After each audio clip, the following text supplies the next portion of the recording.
Dans la vidéo précédente, on avait abordé les différentes phases du cycle de division cellulaire ainsi que le système de contrôle de la division. Petit rappel, le cycle de division cellulaire comporte 4 phases. La phase M, la phase G1, la phase S et la phase G2. G1, S et G2 correspondent à la phase de préparation à la division. On avait appelé cette période interphase. Pour ce qui est de la phase M, bien qu'elle soit un phénomène continu, elle est traditionnellement divisée en 6 phases. Les 5 premiers stades constituent la mitose, qui est la division du noyau. Elle comporte la prophase, la prométaphase, la métaphase, l'anaphase et la télophase. Et une fois la division du noyau terminée, la cellule mère se divise en 2 cellules filles et on assiste alors à une division du cytoplasme. Et cette étape est appelée la cytocinèse. Avant de parler des différentes étapes de la mitose, rappelons que pendant ces 5 premiers stades, les chromosomes de la cellule sont assez visibles, du fait de la condensation de la chromatine. Et surtout, rappelez-vous qu'à ce stade du cycle cellulaire, le matériel génétique est présent dans le noyau en 2 copies. Chaque chromosome est composé de 2 molécules d'ADN. Pour vous aider à y voir un peu plus clair, faisons un petit rappel. La cellule, avant de se diviser, doit dupliquer son ADN durant la phase S. Donc si on devait schématiser une cellule en phase G1, chaque chromosome comportera qu'une seule molécule d'ADN, étant donné que la phase S n'a pas encore eu lieu. Ici, je n'ai schématisé qu'une seule paire de chromosomes. Pour représenter cette même cellule en phase G2, c'est-à-dire après la phase S, chaque chromosome devra comporter 2 molécules d'ADN, étant donné que la cellule a déjà répliqué son matériel génétique. En résumé, en phase G1, l'ADN est présent qu'en une seule copie. Le chromosome est dit chromosome simple. Et après la phase S, l'ADN est présent en 2 copies. Et dans ce cas, on est en présence d'un chromosome double. Les 2 molécules d'ADN qui composent le chromosome double sont appelées chromatides sœurs. Pourquoi sœurs? Car tout simplement, ces 2 chromatides sont identiques. Dans le chromosome, la région centrale est appelée centromère. Il faut savoir qu'à la fin de la période de réplication, les chromatides sœurs sont attachées entre elles sur toute la longueur du chromosome. Elles sont maintenues ensemble grâce à des anneaux de coésine. Durant la mitose, ces anneaux de coésine seront dégradés et c'est ce qui permettra la séparation des 2 chromatides sœurs. Chacune migrera vers l'un des 2 pôles du fuseau mitotique. Rappelons que le fuseau mitotique est le système qui est mis en place par les cellules eucaryotes pour permettre la migration des chromatides lors de la division cellulaire. Cette structure est constituée de microtubules. Au niveau des 2 pôles de la cellule, on retrouve des centrosomes. Chacun est constitué de 2 centrioles et de la matrice du centrosome qui les entoure. Bien sûr, pour former les 2 pôles du fuseau mitotique, le centrosome de la cellule mère a bien évidemment dû se dédoubler. Voici un schéma qui montre les différentes étapes de la duplication du centrosome. Cette duplication commence au début de la phase S et se termine en phase G2. À ce stade, les 2 centrosomes restent ensemble. Au début de la phase M, les 2 centrosomes se séparent et chacun va former le noyau de son propre astère. L'astère, c'est cette formation étoilée de microtubules rayonnant autour du centrosome. Ces astères vont ensuite se déplacer dans 2 directions opposées pour former les 2 pôles du fuseau mitotique. Le fait que le fuseau mitotique soit constitué de microtubules rend cette structure cellulaire très dynamique. Des phénomènes de polymérisation et de dépolymérisation ont lieu au niveau de l'extrémité plus des microtubules. Il y a, selon les besoins cellulaires, des ajouts très rapides de sous-unités de tubuline alpha ou bêta, permettant au fuseau de se développer. Lorsque deux microtubules de deux centrosomes opposés se rencontrent, ces derniers vont être reliés ensemble grâce à des protéines motrices et à d'autres protéines associées aux microtubules.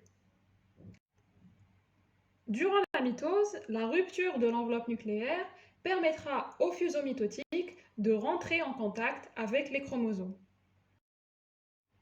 Ces derniers vont se fixer sur les microtubules, aboutissant à la formation de la plaque équatoriale. La fixation des chromosomes sur les microtubules se fait par l'intermédiaire du kinétochore, qui est un assemblage de protéines qu'on retrouve dans la région du centromère du chromosome.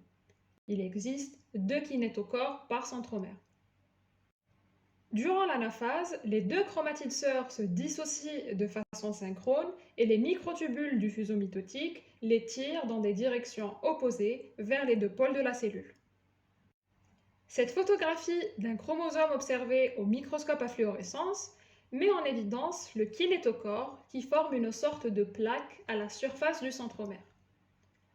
Les microtubules auxquels s'associent les kinétochores sont appelés microtubules du kinétochore. On retrouvera aussi d'autres types de microtubules. Il en existe en tout 3 classes. Les microtubules de l'astère, les microtubules interpolaires et les microtubules du kinétochore. Les microtubules de l'astère sont ceux qui se développent autour de l'astère et qui sont dirigés vers la membrane plasmique, ici représentée en vert. Les microtubules interpolaires évoluent du centrosome vers le centre de la cellule. Et lorsque deux microtubules de deux pôles différents entrent en contact, ils sont liés par l'intermédiaire de protéines motrices. Ces microtubules sont représentés ici en rose. Les microtubules du kinétochore, dont on a parlé précédemment, sont les microtubules sur lesquels se fixent les chromosomes. À présent, nous allons aborder chaque étape de la phase M et nous allons décrire les principaux changements qui s'opèrent au niveau de la cellule. Rappelons tout d'abord qu'en phase G2, c'est-à-dire avant le début de la phase M, l'ADN a été répliqué et se trouve dans un état décondensé au niveau de la cellule. Les centrosomes ont également été dupliqués. À noter qu'à ce stade, le nucléole est bien visible.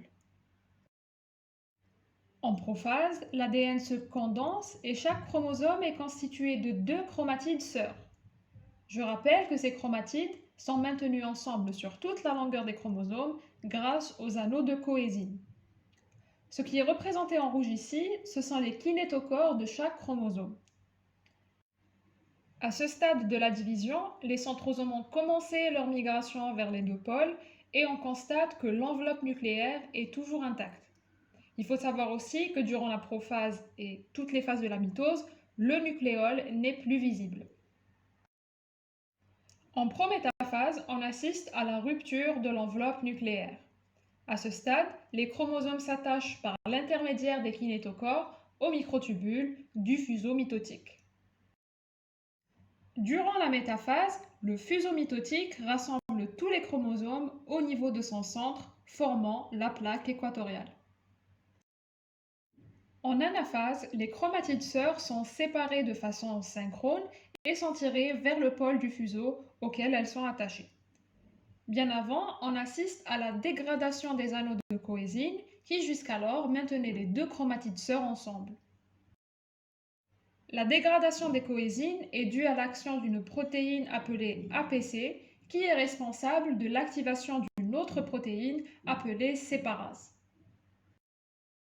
La séparase, durant les premières étapes de la phase M, c'est-à-dire avant l'anaphase, elle reste inactive grâce à l'action inhibitrice d'une protéine appelée sécurine. Au début de l'anaphase, la protéine APC se charge de l'ubiquitinylation de la sécurine qui conduit à sa dégradation. Privée de la sécurine, la séparase est désormais active et enclenche la dégradation des anneaux de coésine, permettant ainsi la séparation des deux chromatides sœurs.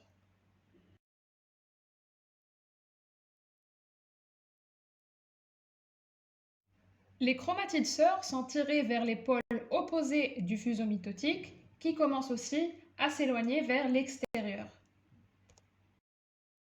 Pendant la télophase, les deux jeux de chromosomes atteignent les pôles du fuseau. On assiste également à la reformation de l'enveloppe nucléaire au niveau des deux pôles du fuseau mitotique, aboutissant à la formation des deux futurs noyaux. La rupture et la reformation de l'enveloppe nucléaire sont dues à des phénomènes de phosphorylation et de déphosphorylation des protéines de l'enveloppe. En effet, en prométaphase, la phosphorylation des pores nucléaires et des lamines qui forment l'enveloppe nucléaire aboutit à la rupture de cette enveloppe qui se retrouve fragmentée en plusieurs petites vésicules. Le phénomène inverse, c'est-à-dire la déphosphorylation des pores et des lamines qui a lieu en télophase, conduit à la fusion des vésicules de l'enveloppe, permettant ainsi sa reformation.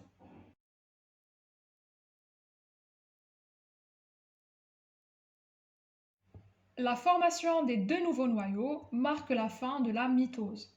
À présent, la division du cytoplasme commence avec l'assemblage de l'anneau contractile. Cet anneau est formé de microfilaments d'actine qui sont associés à des molécules de myosine. Ces deux molécules sont responsables de la contraction cellulaire. Leur contraction va faire diminuer la taille de l'anneau et ainsi causer la séparation de la cellule en deux cellules filles. Et tout ceci se déroule pendant la phase appelée cytokinèse. À ce stade, l'ADN entame sa décondensation. On constate d'ailleurs qu'à présent le nucléole est bien visible et la cytokinèse marque la fin de la phase M, ce qui signifie que la cellule entrera en interphase.